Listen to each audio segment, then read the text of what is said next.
ആലായാൽ തറ വേണം, അടുത്തോരമ്പലം വേണം, ആലിന്നു ചേർന്നൊരു കുളവും വേണം.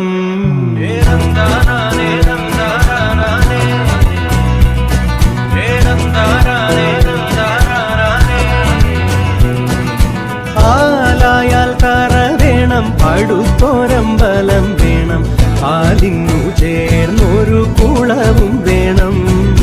കുളിപ്പാനായി കുളം വേണം, കുളത്തിൽ ചന്ദമര വേണം, കുളിച്ചു ചെന്നകം പൂകാൻ ചന്ദനം വേണം. ആലായാൽ തറ വേണം, അടുത്തോരമ്പലം വേണം,